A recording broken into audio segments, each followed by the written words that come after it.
ఈ వీడియోలో ఉద్గార వర్ణపటం గురించి తెలుసుకుందాం. ఏదైనా మూలకాన్ని వేడి చేసినప్పుడు కాంతి రూపంలో కొంత శక్తిని విడుదల చేస్తుంది. ముందుగా అవి ఎర్రగా అంటే తక్కువ శక్తి లేదా ఎక్కువ తరంగదైర్ఘ్యం కనిపిస్తుంది. వేడి చేయడం కొనసాగిస్తే క్రమంగా నారింజ రంగుకు, పసుపు రంగుకు అలా మారుతూ నీలం అంటే ఎక్కువ శక్తి లేదా తక్కువ తరంగదైర్ఘ్యం లేదా ఇంకా అధిక ఉష్ణోగ్రత వద్ద ప్రకాశవంతమైన తెలుపు రంగులోకి మారుతుంది.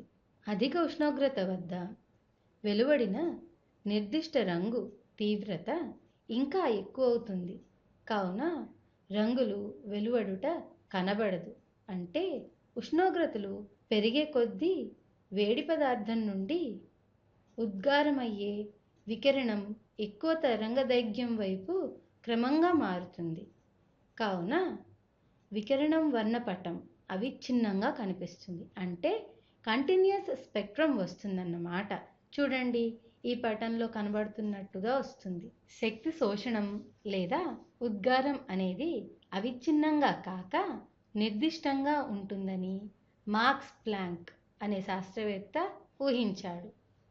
శక్తి అనేది అంతరాయం లేకుండా అవిచ్ఛిన్నంగా వెలువడుతుంది అనే సాంప్రదాయక భౌతిక నియమాలను ఖండించి శక్తి ఎల్లప్పుడూ hν పూర్ణాంక గుణిజాలుగా ఉంటుందని చెప్పాడు.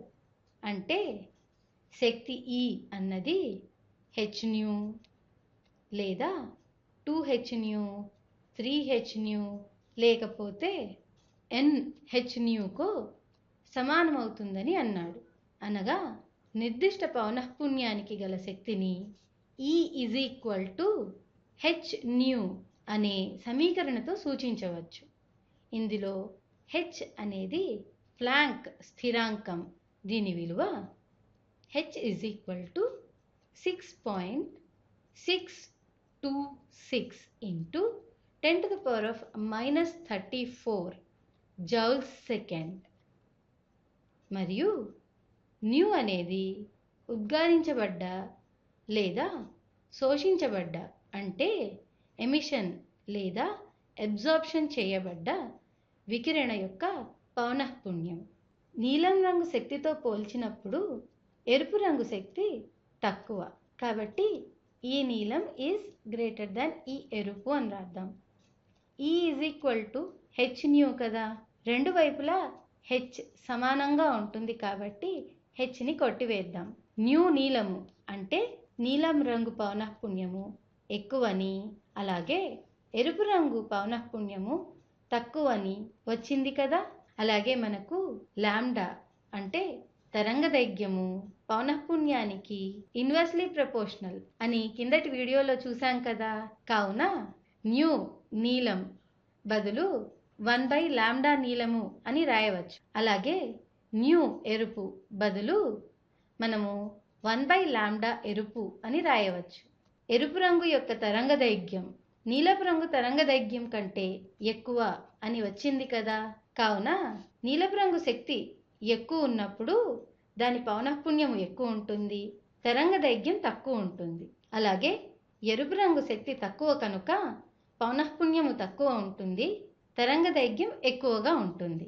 ఉష్ణోగ్రత పెరిగిన కొద్దీ ఒక భౌతిక పదార్థం నుండి వెలువడే శక్తి పెరుగుతుంది. ప్లాంక్ సిద్ధాంత ప్రతిపాదన ప్రకారం విద్యుదయస్కాంత వికిరణపు శోషణ లేదా ఉద్గార విలువలు అవిచ్ఛిన్న రూపంలో కాకుండా నిర్దిష్ట విలువలుగా ఉంటాయి. కాబట్టి వర్ణపటం యొక్క ఉద్గారం లేదా శోషణం కాంతి అనేది వివిధ తరంగదైర్ఘ్యాల సముదాయం.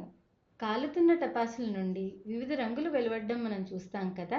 అలాగే చిటికెడు క్యూప్రిక్ క్లోరైడ్ను లేకపోతే స్ట్రాన్షియం క్లోరైడ్ను వాచ్ గ్లాసులోకి తీసుకుని గాఢ హైడ్రోక్లోరిక్ ఆమ్లమును అంటే కాన్సన్ట్రేటెడ్ HClని కలిపి ముద్దగా చేయండి. ఒక ప్లాటినం తీగ చివరను రింగులా మడిచి లూప్ లాగా చేసి దానిపై ముద్దని తీసుకొని సన్నని జ్వాలపై పెడితే ఏమవుతుంది?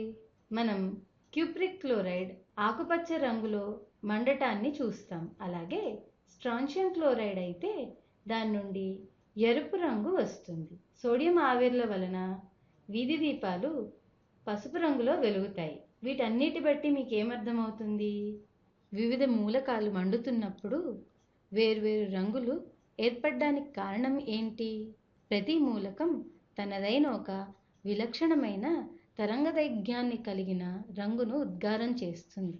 ఈ రంగులు కాంతి యొక్క నిర్దిష్ట తరంగదైర్ఘ్యాలకు అనురూపకంగా ఉంటాయి కాబట్టి ఇటువంటి వర్ణపటంను రేఖావర్ణపటం అని అంటాము.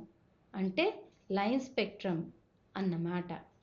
ఈ రేఖావర్ణపటాలు శోషణ రేఖావర్ణపటం అయినా అవ్వచ్చు, లేకపోతే ఉద్గార రేఖావర్ణపటం అయినా అవ్వచ్చు. శోషణ రేఖావర్ణపటం అంటే అబ్జార్ప్షన్ లైన్ స్పెక్ట్రమ్, అలాగే ఉద్గార రేఖావర్ణపటం అంటే ఎమిషన్ లైన్ స్పెక్ట్రమ్ అన్నమాట.